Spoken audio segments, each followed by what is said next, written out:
നമുക്ക് എല്ലാവർക്കും അറിയാവുന്നതുപോലെ ശബരിമലയിലെ സ്വർണ്ണ കവർച്ച എങ്ങുമെത്താതെ അവസാനിക്കുകയാണ്. അതിന്റെ അന്തിമഘട്ടത്തിലേക്ക് കടക്കുകയാണ്. എല്ലാ പ്രതികളും പുറത്തിറങ്ങാൻ പോവാണ്. ഒരു തൊണ്ടി മുതൽ പോലും ശേഖരിച്ചിട്ടില്ല. ഒരു തെളിവുകളും ശേഖരിക്കുന്നില്ല. അപ്പൊ 2 ലക്ഷ്യമാണ് മുഖ്യമന്ത്രി CPM-നുള്ളത്. ഒന്ന്, പ്രധാനികളായ ആളുകളിലേക്ക് അന്വേഷണം എത്താതിരിക്കുക. മുൻ ദേവസ്വം മന്ത്രിയിലേക്കും ഇപ്പോഴത്തെ ദേവസ്വം മന്ത്രിയെയും ഇതിനകത്ത് നിന്ന് രക്ഷപ്പെടുത്തുക. രണ്ടാമത്തെ കാര്യം, ഇപ്പോൾ ജയിലിലായ 3 CPM നേതാക്കന്മാരെയും പുറത്തു കൊണ്ടുവരിക. ഈ കേസ് അന്വേഷണം തെളിവില്ലാതെ അവസാനിപ്പിക്കുക. അതിനുവേണ്ടി SIT-യുടെ മീതെ മുഖ്യമന്ത്രിയുടെ ഓഫീസ് നടത്തുന്ന കനത്ത സമ്മർദ്ദമാണ് ഇപ്പോൾ ശബരിമല കേസിലുള്ളത്. ശബരിമല കേസ് എങ്ങുമെത്താതെ അവസാനിക്കാൻ പോകുന്ന ദൌർഭാഗ്യകരമായ ഒരു സാഹചര്യത്തിലേക്ക് പോവുകയാണ്. എല്ലാവരും സ്റ്റാറ്റ്യൂട്ടറി ജാമ്യം കിട്ടി പുറത്തു വരുന്ന സാഹചര്യമാണ്. സർക്കാരാണ് ഇതിന്റെ അകത്ത് ഇടപെടുന്നത്. എല്ലാവരെയും സംരക്ഷിക്കാൻ വേണ്ടിയിട്ടാണ് മുഖ്യമന്ത്രിയുടെ നേതൃത്വത്തിൽ ഇടപെടുന്നത്. അതുകൊണ്ടാണ് അവർക്കെതിരായി അച്ചടക്ക നടപടികൾ പോലും അവർ സ്വീകരിക്കാതിരുന്നത്. അതിൽ നിന്ന് രക്ഷപ്പെടാൻ വേണ്ടി CPM സ്വർണം കട്ടതിന് സോണിയാഗാന്ധിയെ കുറിച്ച് പറയേണ്ടതിന്, സ്വർണം കട്ടത് CPM നേതാക്കളാണ്. ആ CPM നേതാക്കളെ സംരക്ഷിക്കുന്നത് CPM ആണ്, മുഖ്യമന്ത്രിയാണ്, ഭരണകൂടമാണ്, CPM നേതൃത്വമാണ്. അതെല്ലാവർക്കും അറിയാം. എന്നിട്ട് എന്താണ് അയ്യപ്പന്റെ സ്വർണം കൊണ്ടുപോയത് സോണിയാഗാന്ധിയാണ്. അപ്പൊ സോണിയാഗാന്ധിയെ മനഃപൂർവ്വം വലിച്ചഴിച്ച് പ്രിയങ്ക ഗാന്ധിയുടെ വീട്ടിലേക്കാണ് BJP മാർച്ച് നടത്തിയത്. അപ്പൊ CPM-ഉം BJP-യും കൂടിയിട്ടുള്ള ഒരു ഏർപ്പാടാണ്. കാരണം സോണിയാഗാന്ധിയെയും പ്രിയങ്ക ഗാന്ധിയെ അധിക്ഷേപിക്കുമ്പോൾ ഏറ്റവും കൂടുതൽ ഇന്ത്യയിൽ സന്തോഷിക്കുന്നത് BJP നേതൃത്വമാണ്. ആ BJP നേതൃത്വത്തെ സന്തോഷിപ്പിക്കുന്നതിന് വേണ്ടി, അവരെ പ്രീണിപ്പിക്കുന്നതിന് വേണ്ടിയിട്ടാണ് ചെയ്യുന്നത്. ഇവര് പ്രിയങ്ക ഗാന്ധിയുടെ സോണിയാഗാന്ധിയുടെ പേര് പറയുമ്പോൾ BJP, പ്രിയങ്ക ഗാന്ധിയാണോ അയ്യപ്പന്റെ സ്വർണം കവർന്നത്? പ്രിയങ്ക ഗാന്ധിയുടെ ഓഫീസിലേക്ക് വയനാട്ടിലേക്ക് മാർച്ച് നടത്തിയാണ് BJP. CPM നിയമസഭയിൽ വന്ന് മന്ത്രിമാരുൾപ്പെടെ ആവർത്തിച്ച് അവരെ അധിക്ഷേപിച്ച് സംസാരിക്കുകയാണ്. ഇത് BJP നേതൃത്വത്തെ പ്രീണിപ്പിക്കുന്നതിന് വേണ്ടിയിട്ടാണ്. സ്പീക്കർ മുഖ്യമന്ത്രി പറയുന്നത് കേട്ടു നിൽക്കുകയാണ്. അദ്ദേഹത്തിന് സ്വന്തമായ ഒരു അഭിപ്രായമില്ല. എനിക്കത് പറയുന്നതിൽ ദുഃഖമുണ്ട്. ഇന്ന് 5 മന്ത്രിമാർക്കാണ് പറയാൻ അവസരം കൊടുത്തത്. 5 മന്ത്രിമാരും അതിന് 4 പേര് വ്യക്തിപരമായി എന്നെ അധിക്ഷേപിക്കുക. അത് എനിക്ക് വിരോധമില്ല. കാരണം അവര് എന്നെ സഹായിക്കാൻ തീരുമാനിച്ചാൽ ഞാൻ അതിനെങ്ങനെ നോ പറയുന്നു? അവര് നിരന്തരമായി വ്യക്തിപരമായി തേജോവധം ചെയ്യാണ്. AKG സെന്ററിലിരുന്നും മന്ത്രി ശിവൻകുട്ടിയുടെ ഔദ്യോഗിക വസതിയിലിരുന്നും വ്യാപകമായി വ്യക്തിപരമായ ദുഷ്പ്രചരണം നടത്തുകയാണ്. അതിന്റെ കണ്ടിന്യൂവേഷനാണ് നിയമസഭയിൽ കണ്ടത്. എനിക്ക് പ്രതിഷേധമില്ല. വളരെ വ്യക്തിപരമായി അധിക്ഷേപിക്കുകയാണ്. അതിനെല്ലാം സ്പീക്കർ അവസരം കൊടുക്കുകയാണ്. 5 മന്ത്രിമാർക്കാണ് ഇന്ന് സംസാരിക്കാൻ. സോണിയാഗാന്ധിയെയും പ്രിയങ്ക ഗാന്ധിയെ അധിക്ഷേപിച്ച് സംസാരിക്കാൻ 5 മന്ത്രിമാർക്കാണ് ഇന്ന് സ്പീക്കർ അവസരം കൊടുത്തത്. 5 പേർക്ക്. അവർ ആവർത്തിച്ച് ഓരോരുത്തർ പറഞ്ഞത് തന്നെ പറഞ്ഞുകൊണ്ടിരുന്നിരുന്നു. ഇതിൽ നിന്ന് CPM-ന് രക്ഷപ്പെടാൻ പറ്റില്ല. പിണറായി ഭരണകൂടത്തിന് രക്ഷപ്പെടാൻ പറ്റില്ല.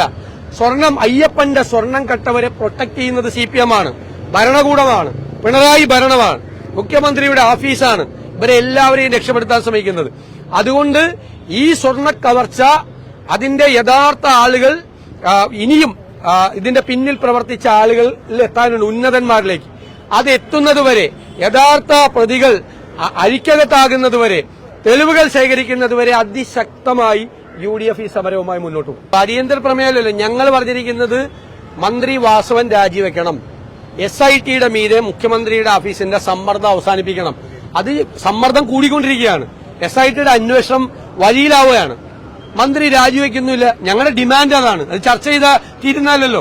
ഞങ്ങളുടെ ആ ഡിമാൻഡ് അംഗീകരിക്കണമെന്നാണ് ഞങ്ങൾ ആവശ്യപ്പെട്ടിരിക്കുന്നത്. മുഖ്യമന്ത്രി പറഞ്ഞത് ഈ ഹൈക്കോടതി നേരിട്ടുള്ള മേൽനോട്ടം നടത്തുന്ന അന്വേഷണമാണ് SIT-യുടേത്. ഇത് സർക്കാർ റോളില്ല.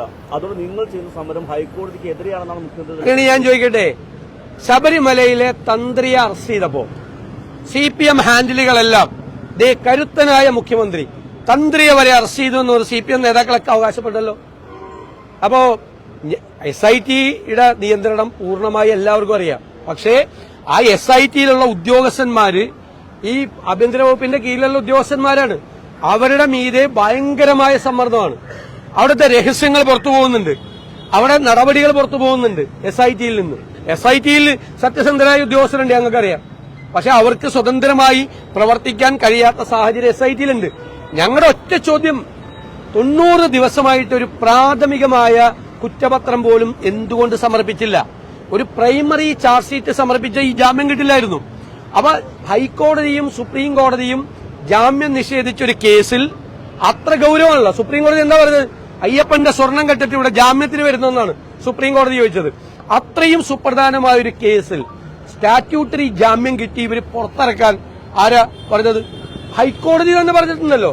ഹൈക്കോടതിയുടെ വേറെ ബെഞ്ച് തന്നെ പറഞ്ഞിട്ടുണ്ടല്ലോ, ഇവരുടെ അന്വേഷണത്തിൽ ലാക്സിറ്റി ഉണ്ട്, മന്ദതയുണ്ട്, ഉഴപ്പുണ്ട്. ഈ ജനങ്ങൾ വിമർശിക്കും. കാരണം സ്റ്റാറ്റ്യൂട്ടറി ജാമ്യം കിട്ടി ഇവർ പുറത്തിറങ്ങുന്ന സാഹചര്യത്തെ ജനങ്ങൾ സംശയത്തോടുകൂടി നോക്കിക്കാണും എന്ന് പറഞ്ഞത് ഞങ്ങൾ മാത്രമാണോ? ഹൈക്കോടതിയും പറഞ്ഞിട്ടുണ്ട്. ഹൈക്കോടതി പറഞ്ഞ വാചകമാണ്. ഇവർ ജാമ്യം കിട്ടി, സ്റ്റാറ്റ്യൂട്ടറി ജാമ്യം കിട്ടി പുറത്തിറങ്ങുന്നത് ജനങ്ങൾ സംശയത്തോടുകൂടി നോക്കും. ആരുടെ? SITയുടെ മീതെ. അപ്പൊ SITക്ക് പാളിച്ചകൾ പറ്റിയിട്ടുണ്ട്, ഒരു സംശയമില്ല. മുഖ്യമന്ത്രി ഞങ്ങൾ നേരത്തെ പറഞ്ഞല്ലോ, ഞാൻ തെരഞ്ഞെടുപ്പ് കാലത്ത് പറഞ്ഞു കടകംപള്ളി സുരേന്ദ്രനെ ചോദ്യം ചെയ്തത് മാറ്റിവെപ്പിച്ചു. അത് തെരഞ്ഞെടുപ്പ് കഴിഞ്ഞപ്പോ പറഞ്ഞല്ലോ ഒരു മന്ദതയുണ്ടായി. ഡേറ്റ് വെച്ചിട്ട് ഹൈക്കോടതി പറഞ്ഞു ഒരു മന്ദത, ഒന്നും ചെയ്തില്ല, കുറച്ച് ദിവസം ഒന്നും. അത് തെരഞ്ഞെടുപ്പ് കാലത്ത് CPM പ്രതിക്കൂട്ടിലാവും കടകംപള്ളി സുരേന്ദ്രനെ ചോദ്യം ചെയ്താൽ. അതുകൊണ്ട് തെരഞ്ഞെടുപ്പ് കഴിയുന്നത് വരെ സൗകര്യത്തിന് മാറ്റിവെച്ചു. ഇതാണ് ചെയ്തുകൊണ്ടിരിക്കുന്നത്. അതൊരു സിംഗിൾ ബെഞ്ച് ഒരു ജാമ്യാപേക്ഷയിൽ അതല്ല, സിംഗിൾ ഹൈക്കോടതിയല്ലേ. പക്ഷേ ഡിവിഷൻ ബെഞ്ച് അതല്ലല്ലോ. അല്ലല്ല, ഡിവിഷൻ ബെഞ്ച് എപ്പോഴാണ് പറഞ്ഞിരിക്കുന്നത്? ഡിവിഷൻ ബെഞ്ച് എപ്പോഴാണ് പറഞ്ഞത്? അത് കഴിഞ്ഞിട്ടല്ലേ ഈ സംഭവങ്ങൾ. അന്ന് ഞങ്ങൾ ആരെങ്കിലും ഡിവിഷൻ ബെഞ്ച് പറഞ്ഞ കാലത്ത് ഞങ്ങൾ ആരെങ്കിലും SITയെ വിമർശിച്ചോ? നിങ്ങൾ എടുത്തെടുത്ത ചോദ്യത്തിന് ഞാൻ പറഞ്ഞത് ഇപ്പോഴും ഞങ്ങൾക്ക് വിശ്വാസം ഉണ്ടെന്നാണെന്ന് പറഞ്ഞു. SITയിൽ വിശ്വാസമുണ്ട്, അവര് സത്യമായി കാര്യങ്ങൾ ചെയ്യും. ചെയ്തില്ലെങ്കിൽ നമുക്ക് അപ്പം നോക്കാം, അപ്പം പറയാമെന്നാണ്. നിങ്ങളൊരു 5 പ്രാവശ്യങ്ങൾ എന്നോട് ചോദിച്ചിട്ടുണ്ട്. തിരുവനന്തപുരത്തെ മാധ്യമ പ്രവർത്തകർ SITയിൽ അവിശ്വാസം. ഞങ്ങൾ പറയും SITയിൽ അവിശ്വാസമില്ല, ഹൈക്കോടതി നിയന്ത്രണത്തിലാണ് SIT. ഒരു അന്വേഷണം വഴി തെറ്റിയാൽ ഞങ്ങൾ അന്ന് പറയാന്ന് പറയും. ഇപ്പൊ വഴി തെറ്റി. സ്റ്റാറ്റ്യൂട്ടറി ജാമ്യം കിട്ടി, ഇപ്പൊ ഉണ്ണികൃഷ്ണൻ പോറ്റി വരെ പുറത്തിറങ്ങുവാണ്. അപ്പൊ വഴി തെറ്റിയില്ലേ? എന്തുകൊണ്ടാണ് കുറ്റപത്രം, പ്രാഥമിക കുറ്റപത്രം SIT കൊടുക്കാത്തത്?